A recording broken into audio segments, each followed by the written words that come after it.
देखिए बेटा, अभी तक हमने पढ़ा है कि मैग्नेटिक फील्ड कितना होता है और कैसे प्रोड्यूस होता है। जो करंट कैरिंग कंडक्टर्स होते हैं अलग अलग तरह के, चाहे वो सर्कुलर कॉइल है या स्ट्रेट कंडक्टर है या सोलेनॉइड है या टोरॉइड है, तो उनका मैग्नेटिक फील्ड अभी हमने कैलकुलेट करना सीखा है। अब हम उसके इफेक्ट सीखेंगे कि मैग्नेटिक फील्ड क्या कर सकता है ना। तो effects of magnetic field start करते हैं।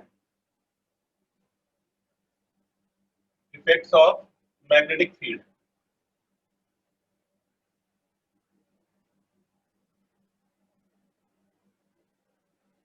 इसमें सबसे पहले है force on a charge moving in a magnetic field.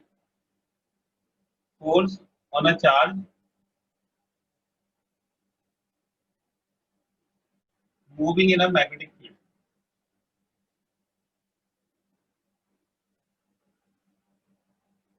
तो देखिए, अगर कोई स्टैटिक चार्ज है तो उस पर फोर्स नहीं लगता है, लेकिन अगर कोई चार्ज मैग्नेटिक फील्ड के अंदर मूव करता है तो उस पर फोर्स लगता है। और फोर्स की जो वैल्यू है ये होता है Q times V cross V। ये इसका वेक्टर नोटेशन है। ठीक है, तो देखिए कि अगर कोई पॉजिटिव चार्ज है, सपोज करिए कि ये प्लेन है और ये एक पॉजिटिव चार्ज है प्लस Q, इसमें इसकी जो वेलोसिटी है वो इस डायरेक्शन में और जो मैग्नेटिक फील्ड है वो इस डायरेक्शन में, और इन दोनों के बीच में थीटा एंगल है। ठीक है, तो V क्रॉस B की डायरेक्शन किस तरफ होगी, तो B से B की तरफ क्लॉकवाइज रोटेशन है, तो वो इस प्लेन के परपेंडिकुलर होगी, यानी कि इस डायरेक्शन में इसके ऊपर फोर्स लगेगा। तो पॉजिटिव चार्ज है तो B क्रॉस B की डायरेक्शन में होगा, और चार्ज अगर नेगेटिव है, अगर ये सपोज करो माइनस नेगेटिव चार्ज होता है, तो इस पे B क्रॉस B के ऑपोजिट डायरेक्शन में फोर्स लगता है, तो ये फोर्स ऑन प्लस Q होगा और ये फोर्स ऑन माइनस Q होगा। तो पॉजिटिव चार्ज पे जो फोर्स होता है वो तो B क्रॉस B की डायरेक्शन में लगता है, और नेगेटिव चार्ज पे जो फोर्स होता है, अगर यहाँ पे Q नेगेटिव हो गया तो जो डायरेक्शन है वो B क्रॉस B के ऑपोजिट हो जाएगी। ठीक है, तो पॉजिटिव और नेगेटिव चार्ज के लिए फोर्स की डायरेक्शन ऑपोजिट हो जाती है। तो जिस तरफ मैग्नेटिक फील्ड पॉजिटिव चार्ज के ऊपर फोर्स लगाएगा, उससे ऑपोजिट डायरेक्शन में नेगेटिव चार्ज के ऊपर फोर्स लगाएगा। और इसका जो फॉर्मूला है वो F is equal to Q times B cross B से निकलती है। तो ध्यान रखिएगा कि पॉजिटिव और नेगेटिव चार्ज पे फोर्स की डायरेक्शन अलग अलग होती है, और इसका जो मैग्नीट्यूड है, अगर इनके बीच में थीटा एंगल है तो फोर्स का मैग्नीट्यूड हो जाएगा F is equal to Q into B into B into sine theta. तो मैग्नीट्यूड के लिए ये वाला फॉर्मूला QB साइन थीटा, जो थीटा है वो किस किस के बीच का एंगल है, तो थीटा वेलोसिटी वेक्टर और मैग्नेटिक फील्ड वेक्टर के बीच का एंगल, वेलोसिटी वेक्टर और मैग्नेटिक फील्ड वेक्टर के बीच का एंगल। अगर ये प्लस Q है तो B क्रॉस B की डायरेक्शन में, यानी कि क्लॉकवाइज है तो परपेंडिकुलरली डाउनवर्ड, और अगर नेगेटिव चार्ज होगा तो B क्रॉस B के ऑपोजिट डायरेक्शन में। ये वाली जो डायरेक्शन है ये B क्रॉस B की है। अब इसके इंपॉर्टेंट पॉइंट्स क्या है, देखिए, जो फोर्स की डायरेक्शन है, फोर्स वो वेलोसिटी के परपेंडिकुलर होता है, और फोर्स मैग्नेटिक फील्ड के भी परपेंडिकुलर होता है, यानी कि उस प्लेन के परपेंडिकुलर होता है जिस प्लेन के अंदर वेलोसिटी वेक्टर और मैग्नेटिक फील्ड वेक्टर लाई करते हैं। ठीक है, तो सीधा क्रॉस प्रोडक्ट की एप्लीकेशन है, B क्रॉस B का आपको ध्यान रखना है। अब इसमें देखिए कि जो फोर्स है वो जीरो कैसे कैसे हो सकता है। अगर पार्टिकल के ऊपर कोई चार्ज नहीं है तो मैग्नेटिक फील्ड उसके ऊपर फोर्स नहीं लगा सकता, तो अगर Q जीरो है तो ये जीरो हो जाएगा, अगर V जीरो है, चार्ज अगर मूव नहीं कर रहा है तब भी उसके ऊपर फोर्स जीरो होगा। मैग्नेटिक फील्ड जीरो है तो मैग्नेटिक फील्ड की वजह से फोर्स भी जीरो हो जाएगा, जब मैग्नेटिक फील्ड ही नहीं है तो वो फोर्स कैसे लगाएगा। और अगर साइन थीटा जीरो है तो साइन थीटा अगर जीरो होगा तब भी,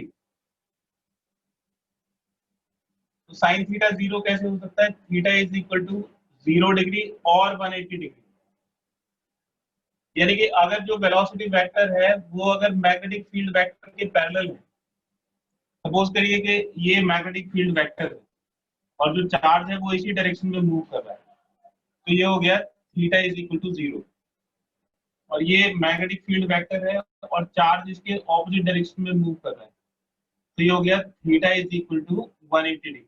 इन दोनों केसेस में फोर्स नहीं लगेगा।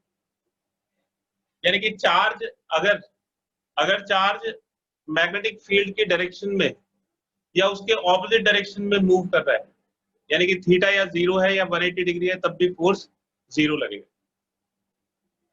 इसका एक स्क्रीनशॉट ले लीजिए।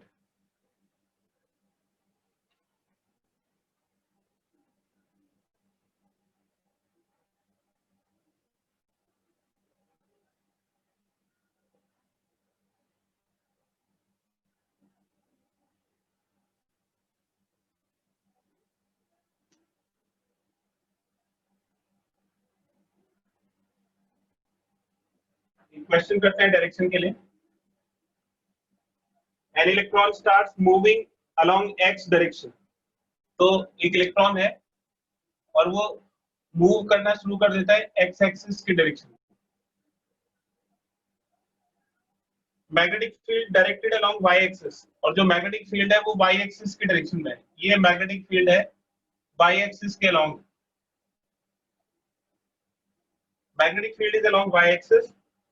What is the direction of force acting on electron? तो फोर्स की डायरेक्शन बतानी है। Direction of force acting on electron, तो एफ ई की वैल्यू बताइए कि इसकी डायरेक्शन क्या होगी। तो आप देखिए कि ये जो वेलोसिटी वेक्टर है इसको हम v इंटू आई कैप लिख सकते हैं। v वेलोसिटी वेक्टर का मैग्नीट्यूड हो गया, और क्योंकि x एक्सिस की डायरेक्शन है इसलिए आई कैप, और जो मैग्नेटिक फील्ड है उसको हम v इंटू जे कैप लिख सकते हैं। तो फोर्स इलेक्ट्रॉन के ऊपर जो लगेगा वो हो जाएगा q times v cross b। अब q की वैल्यू तो माइनस ई के इक्वल हो गया, v हो गया v आई कैप और b हो गया v जे कैप। ये माइनस ई बी बी और आई क्रॉस जे हो जाएगा के। तो देखिए जो ई बी बी है ये तो मैग्नीट्यूड हो गया, और माइनस के उसके डायरेक्शन हो गया। मैग्नीट्यूड नेगेटिव नहीं हो सकता है, इसलिए माइनस साइन हमेशा डायरेक्शन के साथ इंक्लूड होगा। तो डायरेक्शन हो गई माइनस के क्या, तो इलेक्ट्रॉन के ऊपर जो फोर्स है वो किस डायरेक्शन में होगा? तो direction of force on electron is towards negative, towards negative z axis. ये इसका आंसर होगा। इसका एक स्क्रीनशॉट ले लीजिए।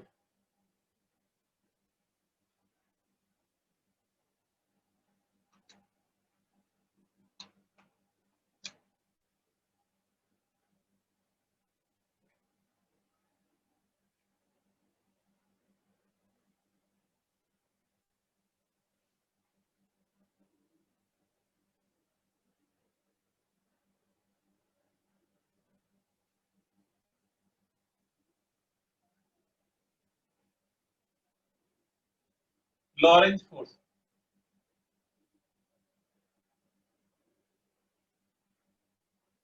force on a charge due to both electric field and magnetic field। तो अगर इस स्पेस में सपोज करिए कि दोनों फील्ड्स अवेलेबल हैं, इलेक्ट्रिक फील्ड भी अवेलेबल है और मैग्नेटिक फील्ड भी अवेलेबल है, तो दोनों अपना अपना फोर्स चार्ज के ऊपर लगाएंगे और उनका जो रिजल्टेंट होगा उसको लॉरेंज फोर्स बोलते हैं। तो जो लॉरेंज फोर्स है F, Lorentz force F is equal to magnetic field की वजह से जो फोर्स लगेगा और इलेक्ट्रिक फील्ड की वजह से जो फोर्स लगेगा। तो मैग्नेटिक फील्ड की वजह से फोर्स लगता है q times v cross b, और इलेक्ट्रिक फील्ड की वजह से लगता है क्यू ई। क्यू कॉमन ले लीजिए तो ये b क्रॉस b प्लस ई हो जाए। ठीक है, ये जो एक्सप्रेशन है ये लॉरेंज फोर्स के लिए एक्सप्रेशन है। ठीक है, क्या ऐसा हो सकता है कि अगर ये दोनों हो तो दोनों एक दूसरे के इफेक्ट को कैंसिल कर दें? ये तो आपको पता है कि जो फोर्स है वो एक वेक्टर क्वांटिटी है। अगर दो फोर्स ऑपोजिट डायरेक्शन में इक्वल मैग्नीट्यूड के हो तो वो दोनों एक दूसरे के इफेक्ट को कैंसिल कर देंगे, यानी कि दोनों अपना अपना फोर्स लगाएंगे लेकिन रिजल्टेंट फोर्स जीरो हो जाएगा।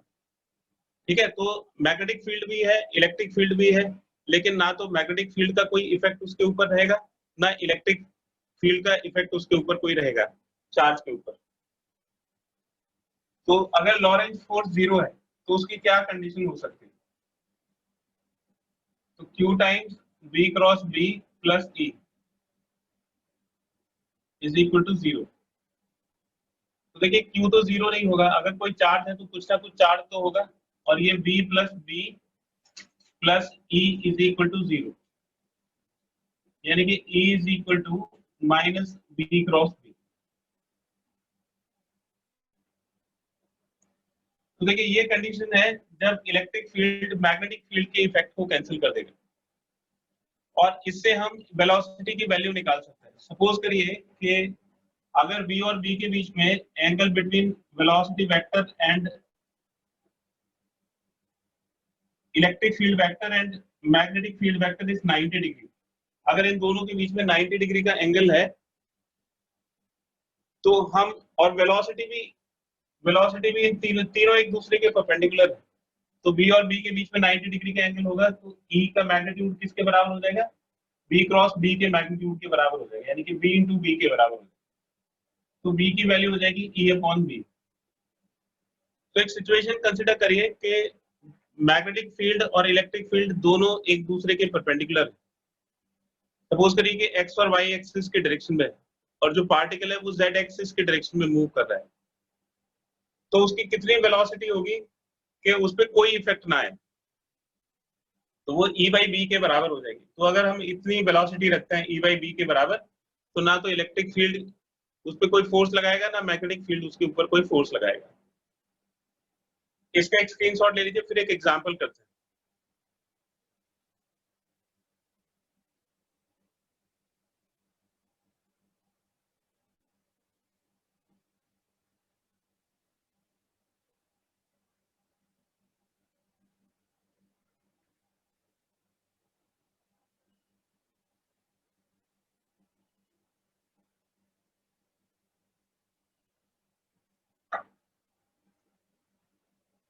इसके लिए आपके लिए होमवर्क है study velocity selector,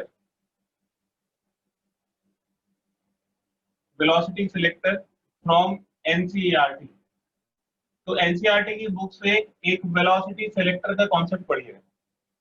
velocity selector में क्या होता है?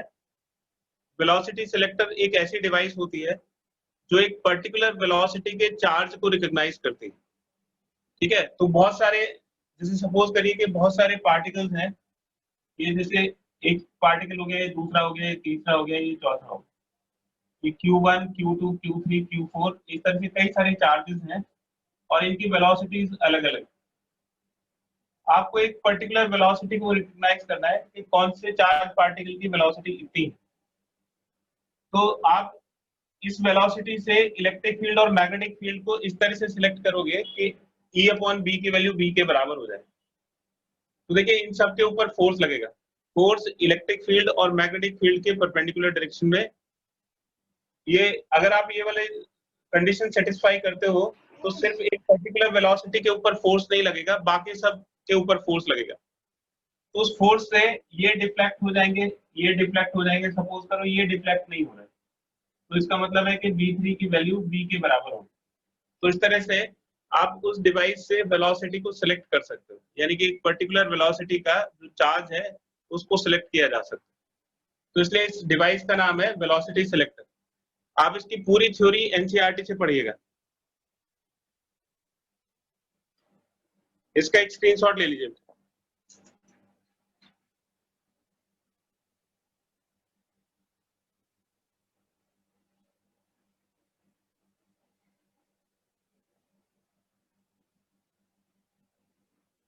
क्वेश्चन देखिए, a charge of -2 microcoulomb, charge दिया हुआ है -2 microcoulomb, is moving along x axis. तो जो वेलोसिटी है वो एक्स एक्सिस के along, is moving along x axis with a speed of 5 meter per second. तो जो स्पीड है वो 5 मीटर पर सेकेंड है, और एक्स एक्सिस के अलोंग है तो I cap.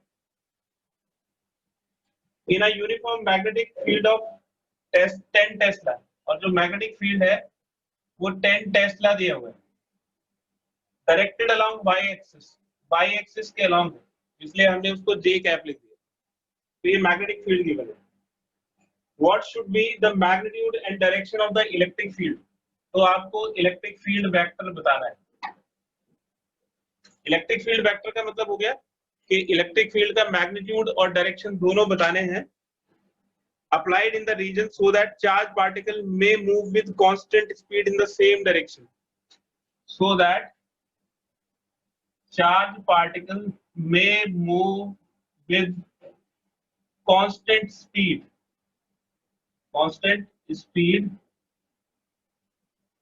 in same direction. क्या मतलब हुआ इसका? तो अगर कांस्टेंट स्पीड उसी डायरेक्शन में होगी तो इसका मतलब एक्सेलरेशन जीरो होगा, क्योंकि अगर एक्सेलरेशन होगा तो या तो वो स्पीड को चेंज करेगा या स्पीड की डायरेक्शन को चेंज करेगा। तो अगर वो सेम डायरेक्शन में चल रहा है और स्पीड भी नहीं बदल रही है तो इसका मतलब एक्सेलरेशन जीरो। एक्सेलरेशन जीरो है तो फोर्स भी जीरो होगा। दोनों फील्ड अवेलेबल है, मैग्नेटिक फील्ड भी है, इलेक्ट्रिक फील्ड भी है, और फिर भी चार्ज पार्टिकल के ऊपर कोई फोर्स नहीं लग रहा है। क्यों फोर्स नहीं लग रहा है? क्योंकि एक्सेलरेशन जीरो है। तो इसका मतलब हो गया कि लॉरेंज फोर्स की वैल्यू जीरो के इक्वल हो गई, और उससे हमें फिर इलेक्ट्रिक फील्ड की वैल्यू कैलकुलेट करनी है। तो लॉरेंज फोर्स अगर जीरो होता है, F L is equal to zero, तो उसका मतलब है Q E plus Q B cross B is equal to zero. Q common निकालिए तो E plus B cross B is equal to zero. Q तो जीरो है नहीं क्योंकि चार्ज पार्टिकल का चार्ज दिया हुआ है -2 माइक्रोकूलम, तो इसका मतलब E plus B cross B is equal to zero, यानी कि E की वैल्यू किसके बराबर हो गई? -b क्रॉस b के इक्वल हो गई। B की वैल्यू डाल दीजिए, वेलोसिटी वेक्टर दे रखा है 5i कैप, और B की वैल्यू डाल दीजिए, B दे रखा है tan j कैप, तो हो जाएगा -50 और i क्रॉस j हो जाएगा k कैप। तो जो इलेक्ट्रिक फील्ड है उसकी वैल्यू क्या हो जाएगी? Therefore electric field is along minus k cap, that is negative z axis, and electric field का मैग्नीट्यूड कितना होगा? 50 यूनिट्स, और इलेक्ट्रिक फील्ड की SI यूनिट होती है न्यूटन पर कूलम। तो जो इलेक्ट्रिक फील्ड है वो नेगेटिव z एक्सिस के अलोंग होगा और उसका मैग्नीट्यूड 50 न्यूटन पर कूलम होगा।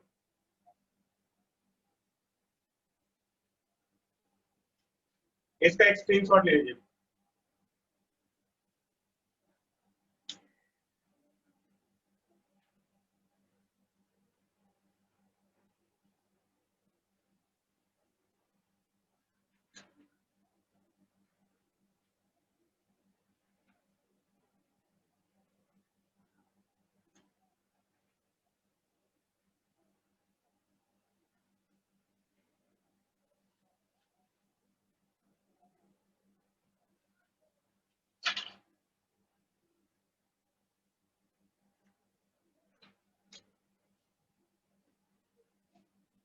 क्वेश्चन देखिए, prove that speed of a moving charge remains constant.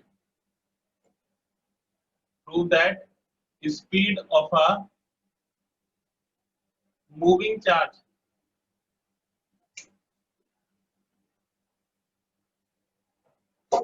remains constant in a uniform magnetic field।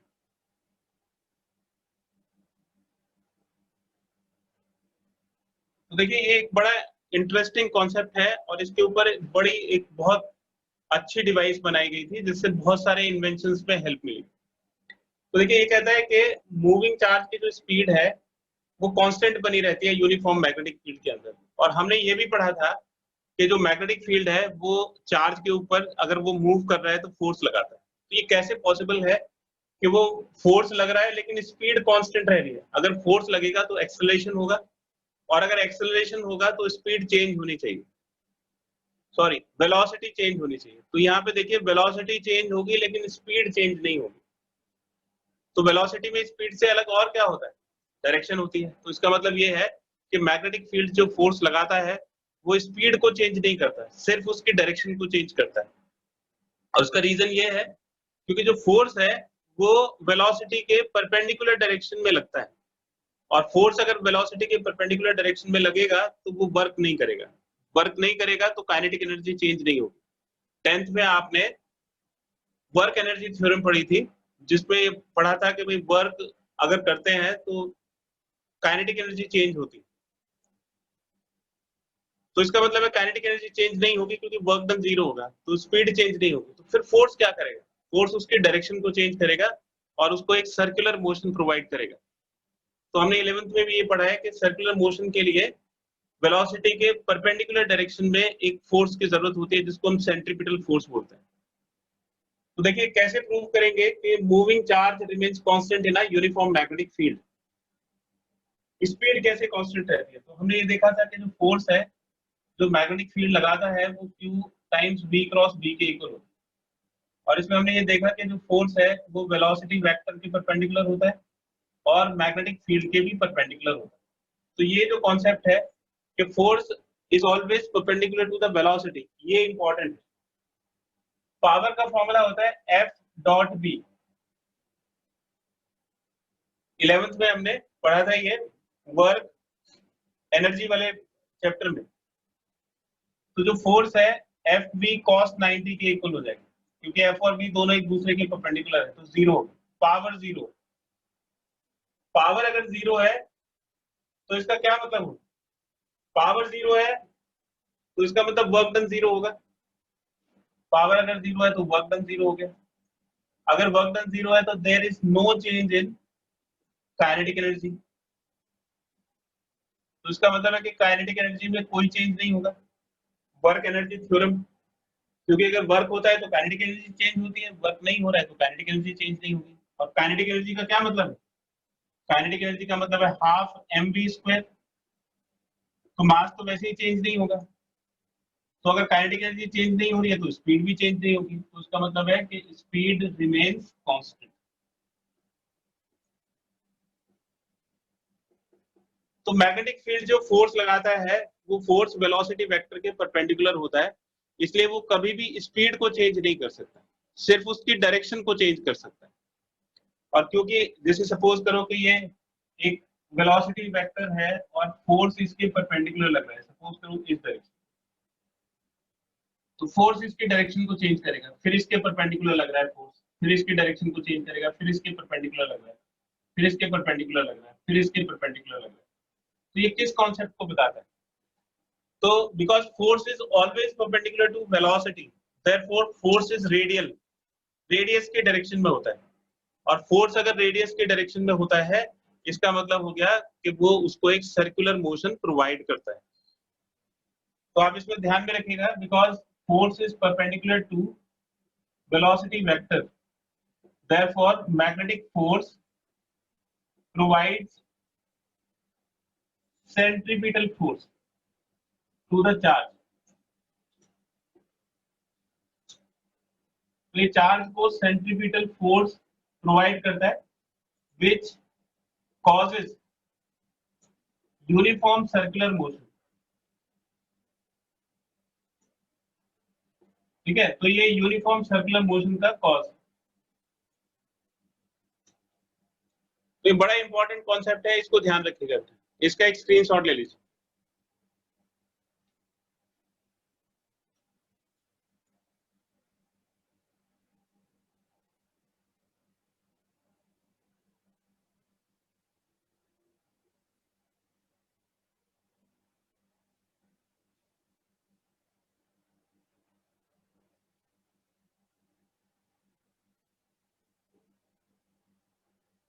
देखिए अब मैं कुछ क्वेश्चन पूछ रहा हूँ। When a charge particle is moving in uniform magnetic field,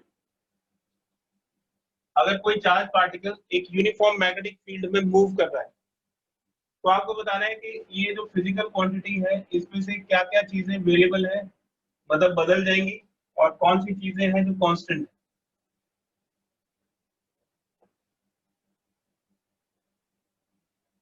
acceleration,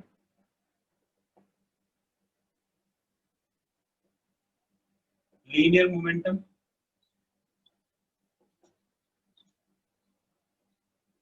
और काइनेटिक एनर्जी। तो अगर कोई चार्ज पार्टिकल एक यूनिफॉर्म मैग्नेटिक फील्ड में मूव करता है तो उसमें इनमें से कौन कौन सी चीजें बदलती हैं, कौन कौन सी चीजें नहीं बदलती हैं, मतलब कांस्टेंट रहती है। तो ये पिछला ही क्वेश्चन है, हम दोबारा से इसको डिस्कस करें। अभी हमने प्रूव किया था कि स्पीड नहीं बदलती है, मतलब कांस्टेंट रहती है। डायरेक्शन बदल जाती है, मतलब वेलोसिटी जो है वो वेरिएबल हो जाएगी। तो स्पीड नहीं बदलती लेकिन वेलोसिटी बदलती है, क्योंकि डायरेक्शन बदल जाती है। एक्सेलरेशन भी वेरिएबल होगा। जब डायरेक्शन बदलेगी तो एक्सेलरेशन की वैल्यू नहीं बदलेगी, क्योंकि स्पीड कांस्टेंट रहती है। लेकिन वेलोसिटी वेक्टर के बदलने की वजह से एक्सेलरेशन की डायरेक्शन हमेशा चेंज होती रहती है। तो ये बिल्कुल वेलोसिटी वाला कॉन्सेप्ट है। वेलोसिटी का मैग्नीट्यूड यानी कि स्पीड चेंज नहीं होगी लेकिन डायरेक्शन चेंज होगी। उसी तरह से जो एक्सेलरेशन है, यानी कि जो सेंटीपिटल एक्सेलरेशन है, उसकी वैल्यू तो सेम रहेगी लेकिन उसकी डायरेक्शन हमेशा बदलती रहेगी। इसलिए एक्सेलरेशन भी वेरिएबल है, क्योंकि वो वेक्टर क्वांटिटी है। Linear momentum N to M into B, तो ये भी वेरिएबल होगा क्योंकि वेलोसिटी वेरिएबल है। और काइनेटिक एनर्जी ये कांस्टेंट रहेगी क्योंकि स्पीड कांस्टेंट रहेगी। तो जितनी भी वेक्टर क्वांटिटीज हैं वो डायरेक्शन चेंज होने की वजह से वेरिएबल रहेंगी, क्योंकि उनकी वैल्यू बदलेगी। और जितने भी स्केलर क्वांटिटीज हैं जैसे स्पीड और काइनेटिक एनर्जी है, वो कांस्टेंट बनी रहेगी। तो ये एक नंबर में आपसे ऑब्जेक्टिव टाइप क्वेश्चंस पूछ सकते हैं। इसका एक स्क्रीनशॉट ले लीजिए।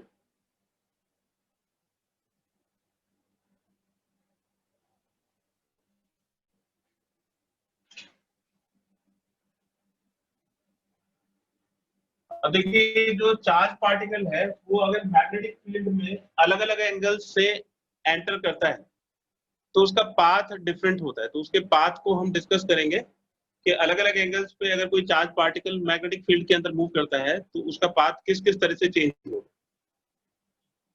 तो path of charge particle, path of a charge particle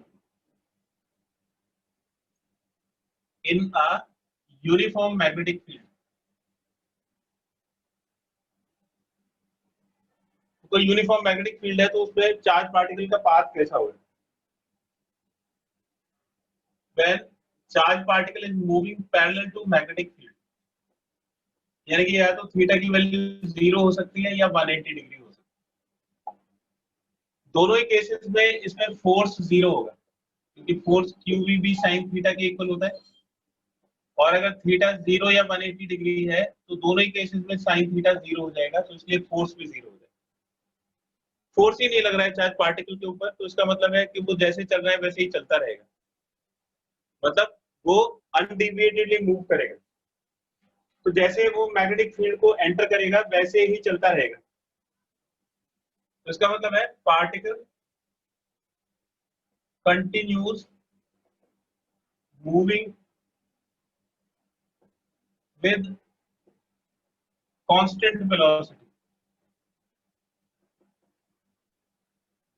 और इसका जो पाथ है, हम तो पाथ की बात कर रहे हैं, therefore path is a straight line. क्योंकि पाथ को चेंज करने के लिए तो फोर्स की जरूरत पड़ेगी, एक्सेलरेशन की जरूरत पड़ेगी। अब फोर्स इसमें है ही नहीं, फोर्स नहीं लग रहा है, तो इसका मतलब है कि वो एक स्ट्रेट लाइन पाथ में मूव करता रहेगा।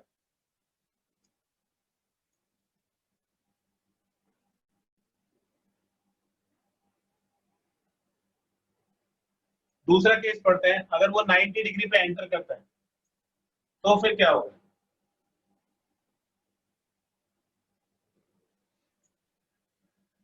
तो देखिए, अगर बी जो है वो बी के परपेंडिकुलर मैग्नेटिक फील्ड को एंटर करता है, तो उसका मतलब थीटा 90 डिग्री के इक्वल हो जाएगा। तो फोर्स की वैल्यू क्या हो जाएगी, Q V B sine theta, sine 90 degree. तो ये क्यू वी बी के इक्वल हो जाएगा। और अभी हमने ये पढ़ा था कि जो फोर्स है एफ बी, मैग्नेटिक फील्ड की वजह से जो फोर्स लगेगा, दिस प्रोवाइड्स सेंट्रीपिटल फोर्स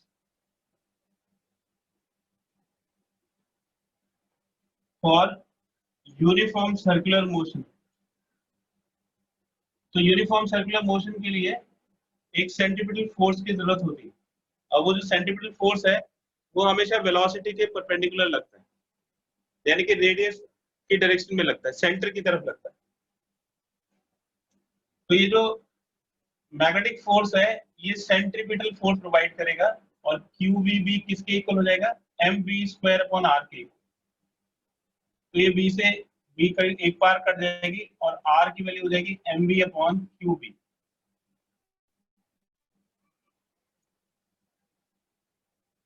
तो पाथ कैसा होगा, सर्कुलर होगा, इसका मतलब पाथ इज सर्कुलर।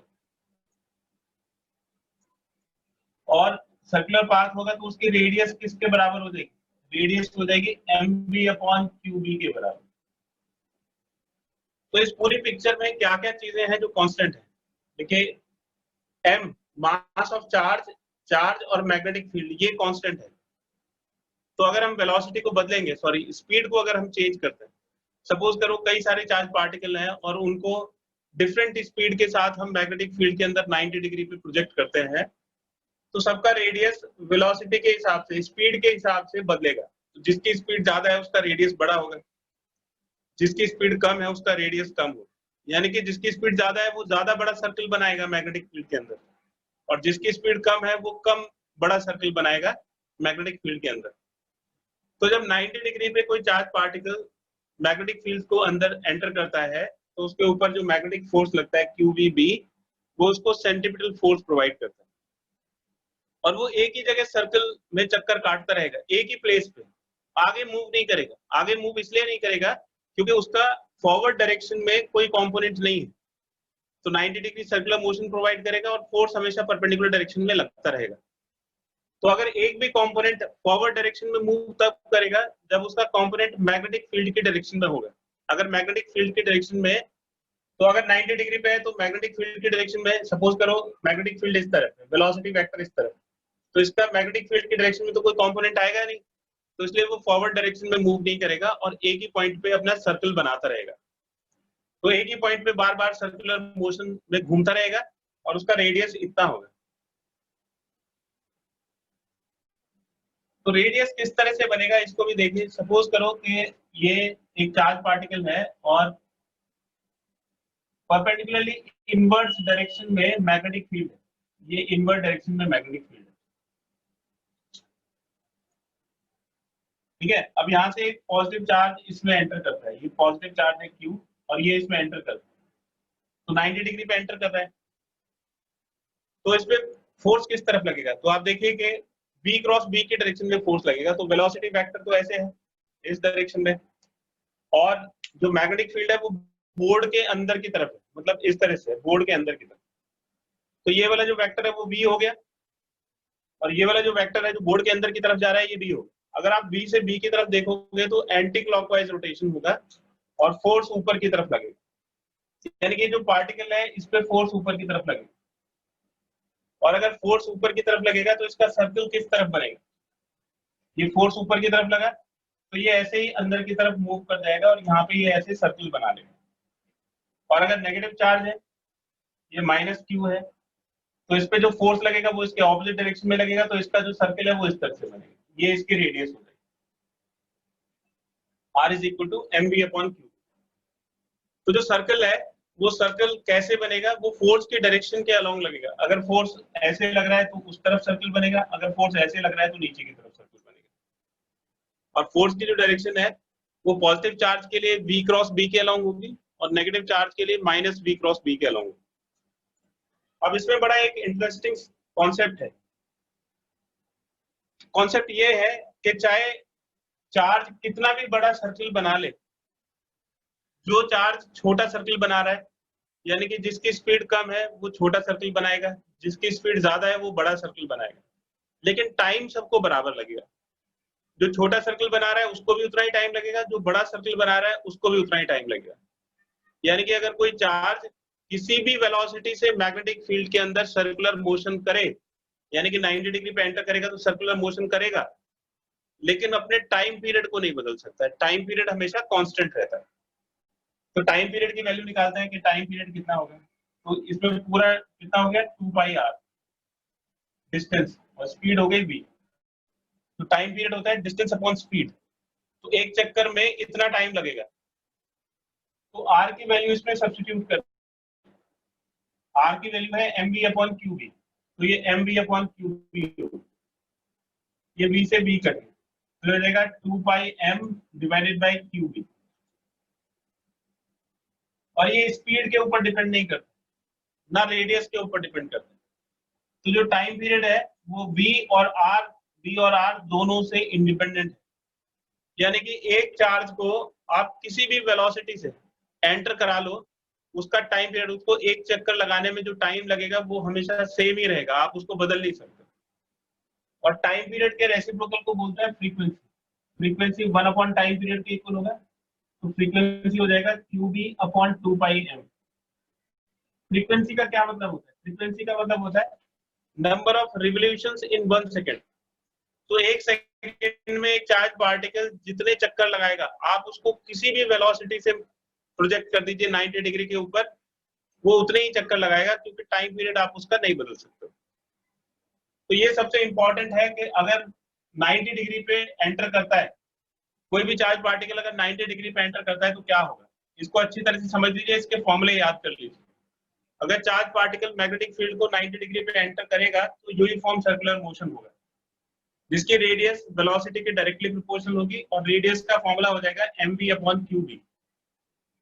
और जो रेडियस है उससे टाइम पीरियड पे कोई फर्क नहीं पड़ता, टाइम पीरियड हमेशा कांस्टेंट रहेगा, और वो 2 पाई m अपॉन क्यूबी के इक्वल होगा, और फ्रीक्वेंसी भी कांस्टेंट रहेगी।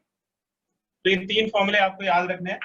R is equal to mv upon qb and time period is 2 pi m upon qb and frequency is qb upon 2 pi m। और इसकी थ्योरी को भी याद रखना है, इसका एक स्क्रीनशॉट ले लीजिए।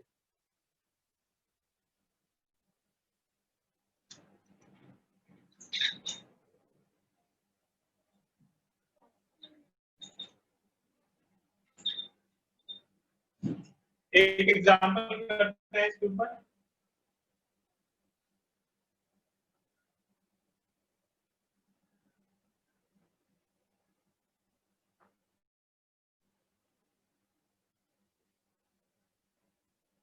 There are two charge particles, charges q and 2q। एक चार्ज पार्टिकल का चार्ज q है और दूसरे का 2q, and mass is 2m and m respectively। और जो masses है वो 2m और m है। They start moving perpendicular to the same magnetic field with same speed। Speed दोनों की सेम है, v2 दोनों इक्वल है, मैग्नेटिक फील्ड भी सेम है। What will be the ratio of their radii of their circular path? तो उनके circular path के रेडियाई का रेशियो क्या होगा? तो r होता है mv अपॉन qb के, mv अपॉन qb। तो देखिए वेलोसिटी और मैग्नेटिक फील्ड ये दोनों कांस्टेंट है, तो r किसके ऊपर डिपेंड करेगा? m अपॉन q के ऊपर डिपेंड करेगा। तो रेडियस का जो रेशियो है वो मास के तो डायरेक्टली प्रोपोर्शनल होगा, यानी कि m1 अपॉन m2, और चार्ज के इनवर्सली प्रोपोर्शनल होगा, तो ये q2 अपॉन q1 हो जाएगा। m1 m2 की वैल्यू डाल दीजिए 2m बाई, देखिए क्योंकि v और b दोनों कांस्टेंट है, वेलोसिटी दोनों की सेम है, और मैग्नेटिक फील्ड भी दोनों के लिए एक ही है, इसलिए वेलोसिटी और मैग्नेटिक फील्ड कांस्टेंट रहेंगे। तो r किसके ऊपर डिपेंड करेगा? r is directly proportional to m by q। Radii का रेशियो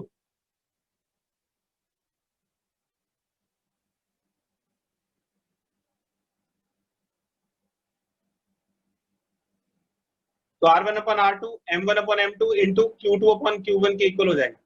तो m1 की वैल्यू हो गई 2m और m2 हो गया m, q2 2q के इक्वल और एक q के इक्वल, तो ये 4:1 का रेशियो हो गया। इसका एक स्क्रीनशॉट ले लीजिए।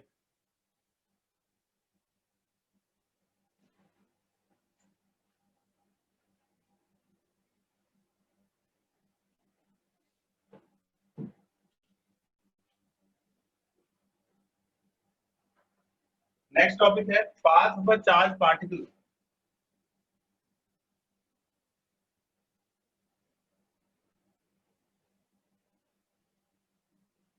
When it enters magnetic field at theta not equal to 0 degree, not equal to 180 degree and not equal to 90 degree। ठीक है, तो अब इसमें हम डिस्कस करेंगे कि अगर कोई चार्ज पार्टिकल मैग्नेटिक फील्ड को एक ऐसे एंगल के साथ एंटर करता है जो कि ना तो 0 डिग्री है, ना 180 डिग्री है, ना 90 डिग्री। ठीक है, तो कुछ भी एंगल होगा, 90 नहीं होगा, 180 नहीं होगा और 0 नहीं होगा, तो उसका फिर पाथ कैसा होगा?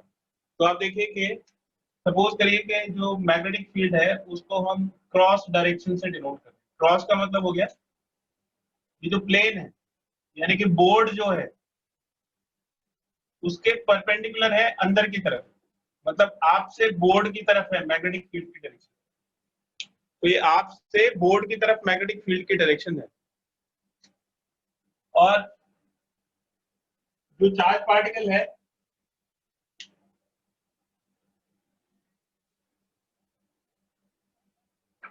बोर्ड के पैरेलल डायरेक्शन है और ये राइट साइड की तरफ, मतलब ये मैग्नेटिक फील्ड की डायरेक्शन इस तरह से है। और ये कोई चार्ज पार्टिकल है जो एक थीटा एंगल से इसको एंटर करता है, ये इस वेलोसिटी की डायरेक्शन हो गई और ये थीटा एंगल से इसको एंटर करता है। तो देखिए ये मैग्नेटिक फील्ड की डायरेक्शन हो गई और ये वेलोसिटी वेक्टर की डायरेक्शन हो गई। अब इसको हम पहले दो पार्ट में ब्रेक कर देंगे।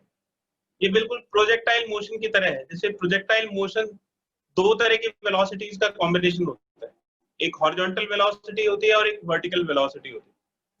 उसी तरह से इस वेलोसिटी को हम दो पार्ट में ब्रेक करेंगे और दो पार्ट में स्टडी करेंगे, एक पैरेलल टू मैग्नेटिक फील्ड और एक परपेंडिकुलर टू मैग्नेटिक फील्ड। वो दोनों केसेस हम पहले ही पढ़ चुके हैं। तो इसके वेलोसिटी के हमने दो कंपोनेंट किए, एक तो परपेंडिकुलर टू मैग्नेटिक फील्ड ये v2 हो गया और एक पैरेलल टू मैग्नेटिक फील्ड ये v1 हो गया। तो v1 की वैल्यू हो जाएगी v cos थीटा और v2 की वैल्यू हो जाएगी v sin थीटा। तो अब ये दो तरह की वेलोसिटी चार्ज पार्टिकल के पास है, एक पैरेलल टू मैग्नेटिक फील्ड और एक परपेंडिकुलर टू मैग्नेटिक फील्ड। तो हमने पैरेलल टू मैग्नेटिक फील्ड में पढ़ा था कि मैग्नेटिक फील्ड का इसके ऊपर कोई इफेक्ट नहीं होता क्योंकि फोर्स जीरो लगता है। तो इस चार्ज पार्टिकल की जो वेलोसिटी है वो v cos थीटा ही बनी रहेगी पैरेलल टू मैग्नेटिक फील्ड, यानी कि ये वाला जो चार्ज है वो मैग्नेटिक फील्ड के पैरेलल इसी वेलोसिटी से चलता रहेगा। तो इसका काम क्या है, इस चार्ज पार्टिकल को मैग्नेटिक फील्ड के डायरेक्शन में इस कांस्टेंट वेलोसिटी के साथ एक ट्रांसलेटरी मोशन प्रोवाइड करेगा। और ये वाला जो कंपोनेंट है जो कि मैग्नेटिक फील्ड के परपेंडिकुलर है, ये वाला जो वेलोसिटी का कंपोनेंट है ये मैग्नेटिक फील्ड के परपेंडिकुलर है, केस नंबर 2। ये क्या करेगा, ये सर्कुलर मोशन प्रोवाइड करेगा, इसको चार्ज पार्टिकल को सर्कुलर मोशन प्रोवाइड करेगा। फोर्स की डायरेक्शन किस तरफ लगेगी, v क्रॉस b, क्लॉकवाइज अंदर की तरफ। तो ये क्या करेगा, ये जो चार्ज पार्टिकल ऐसे जा रहा है इसको अंदर की तरफ मूव करेगा और ये अंदर की तरफ एक सर्कल बनाएगा, मतलब ऐसे ऐसे एक सर्कल बनाएगा। तो अगर खाली v2 होगा तो ये इसी पॉइंट पे ऐसे सर्कल बनाता रहेगा और खाली v1 होगा तो ये आगे की तरफ चलेगा। और अगर दोनों एक साथ लग रहे हैं तो इसकी वजह से तो सर्कुलर मोशन होगा और इसकी वजह से आगे बढ़ेगा, मतलब दोनों काम होंगे। ये सर्कुलर मोशन करता हुआ आगे बढ़ेगा, मतलब इस तरह से सर्कुलर मोशन करता हुआ आगे की तरफ बढ़ेगा। तो इसको बोलते हैं स्पाइरल पाथ। तो due to v1 q moves with velocity, with constant velocity v cos theta in direction of magnetic field.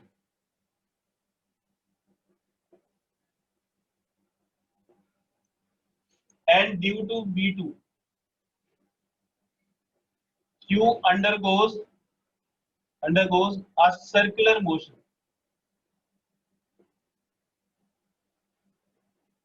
uniform circular motion.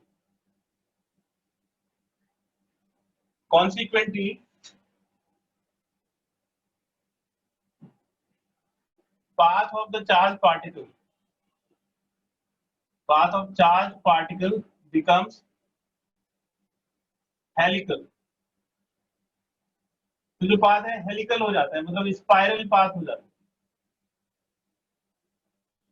आगे भी बढ़ता रहता है और सर्कल भी बनाता रहता है। तो इस तरह से एक एक हेलिकल पाथ बनता है, सर्कल अंदर की तरफ बनता रहेगा और ये आगे भी बढ़ता रहेगा। तो v1 का काम है इसको आगे की तरफ ले जाना है और v2 का काम है इसको सर्कुलर मोशन प्रोवाइड करना। और जो टाइम पीरियड है वो कभी भी वेलोसिटी के ऊपर डिपेंड नहीं करता। तो जब ये अपना एक पूरा चक्कर लगा देगा तो इसका टाइम पीरियड कितना हो, मतलब टाइम पीरियड, रिवोल्यूशन का टाइम पीरियड। तो v2 की वजह से जो सर्कल बन रहा है उसका टाइम पीरियड कितना होगा। तो टाइम पीरियड का हमने फॉर्मूला डिराइव किया था 2 पाई एम अपॉन क्यू बी। तो जो टाइम पीरियड है वो 2 पाई एम अपॉन क्यू बी ही रहेगा, वो वेलोसिटी के ऊपर डिपेंड नहीं करता। तो अगर इसका मास m है तो एक पूरा चक्कर लगाने में उसको इतना टाइम लगेगा 2 पाई एम अपॉन क्यू बी। और सपोज करिए कि एक पूरा चक्कर यहाँ पे खत्म होता है, देखो ये आधा साइकिल और फिर ये आधा साइकिल, ये पूरा यहाँ से यहाँ तक एक चक्कर लग गया, उसमें ये कुछ फॉरवर्ड डायरेक्शन भी ट्रेवल करता है।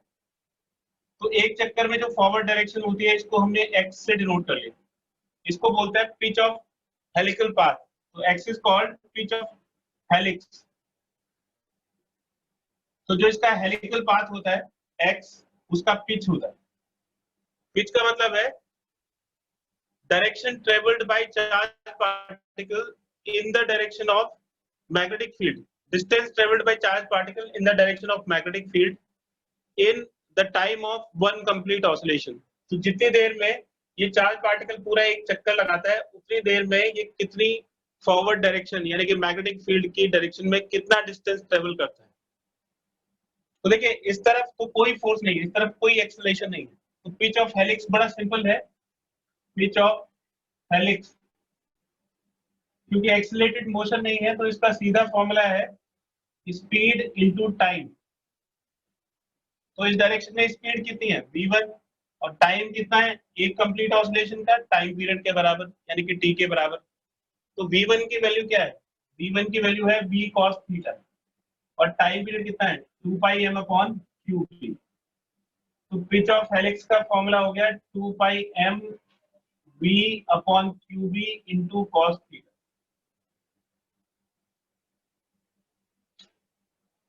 ठीक है, ये पिच ऑफ हेलिक्स का फॉर्मूला होगा। पिच ऑफ हेलिक्स को हम x से रिप्रेजेंट करते हैं तो वो cos थीटा के डायरेक्टली प्रोपोर्शनल होता है।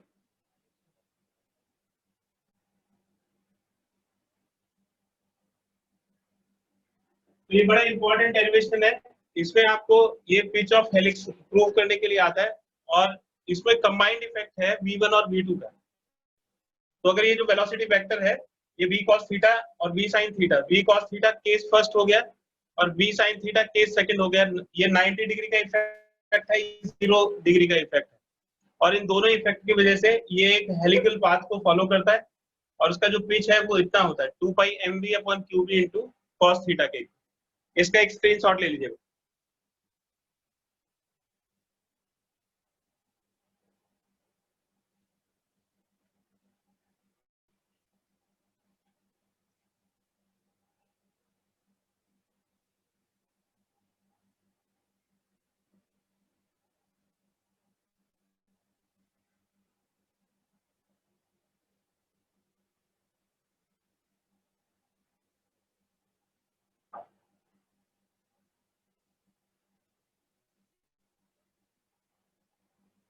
एक एग्जांपल देखिए, two particles have same mass, दो पार्टिकल्स हैं दोनों का मास सेम है यानी कि m1 is equal to m2, इसको सपोज कर लीजिए, एंड सेम चार्ज, दोनों का चार्ज भी सेम है q1 is equal to q2, moving with same speed, दोनों की स्पीड भी सेम है, इन अ मैग्नेटिक फील्ड है b at an angle 30 degree and 60 degree respectively. तो एक 30 डिग्री एंगल के साथ और एक 60 डिग्री एंगल के साथ मैग्नेटिक फील्ड को एंटर करता है। What will be the ratio of their frequencies, तो इनकी फ्रीक्वेंसीज का रेशियो पूछा है ν1 अपॉन ν2 और दूसरे पार्ट में पूछा है देयर पिचेस, तो x1 अपॉन x2 का रेशियो पूछा। तो देखिए फ्रीक्वेंसी जो होता है वो टाइम पीरियड का रेसिप्रोकल होता है और जो टाइम पीरियड है वो थीटा के ऊपर डिपेंड नहीं करता है। तो टाइम पीरियड का फॉर्मूला था 2 पाई m अपॉन qb, तो फ्रीक्वेंसी का फॉर्मूला हो जाएगा frequency is equal to qb upon 2 pi m। तो आप देखिए कि चार्ज सेम है, b सेम है, ये दोनों कांस्टेंट हो गए, मास भी सेम है, पाई भी कांस्टेंट है, तो इसका मतलब जो फ्रीक्वेंसी है वो कांस्टेंट रहेगी। तो फ्रीक्वेंसी 1 फ्रीक्वेंसी 2 के इक्वल रहेगी। यानी कि फ्रीक्वेंसी 1 अपॉन फ्रीक्वेंसी 2 1:1 का रेशियो हो जाएगा। तो दोनों के फ्रीक्वेंसी का रेशियो 1:1 होगा। पिच का फॉर्मूला हमने डिराइव किया था, पिच का फॉर्मूला था x is equal to 2 pi m upon QB into v cos theta. देखिए टाइम पीरियड और ये वेलोसिटी का कंपोनेंट v cos थीटा, बड़ा आसान है, time period into velocity component parallel to the magnetic field. अब देखिए इसमें क्या क्या चीजें कांस्टेंट है, m कांस्टेंट है, q कांस्टेंट है, b कांस्टेंट है और v कांस्टेंट। 2 पाई तो कांस्टेंट है ही, तो x cos थीटा के डायरेक्टली प्रोपोर्शनल है। तो जो पिच का रेशियो है वो cos थीटा के डायरेक्टली प्रोपोर्शनल है, तो ये cos theta 1 upon cos theta 2 हो जाएगा। cos theta 1 is cos 30 and cos theta 2 is cos 60।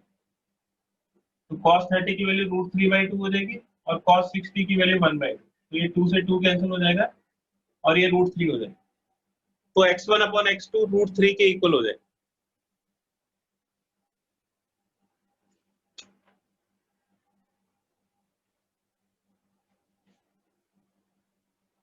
तो बेटा थ्योरी आपको पढ़नी है अप टू पेज नंबर 17, इसको अपने रजिस्टर पे लिखिएगा। और ये इस चैप्टर का सबसे इंपॉर्टेंट पार्ट है, इसको बहुत अच्छी तरह से आप याद करिएगा, इसी के ऊपर आपसे ऑब्जेक्टिव भी क्वेश्चंस पूछे जाएंगे। और ये जो थ्योरी है ये नेक्स्ट क्लास में एक 5 नंबर का क्वेश्चन साइक्लोट्रॉन हम पढ़ेंगे, वो आपसे 5 नंबर में पूछा जाएगा, बहुत इंपॉर्टेंट क्वेश्चन है। ठीक है, तो आज कोई न्यूमेरिकल्स वगैरह नहीं करना है, जो थ्योरी आज पढ़ी थी उसी को अपने रजिस्टर पे लिखना है और प्रैक्टिस करना है। Thank you sir. Okay, thank you sir. Okay.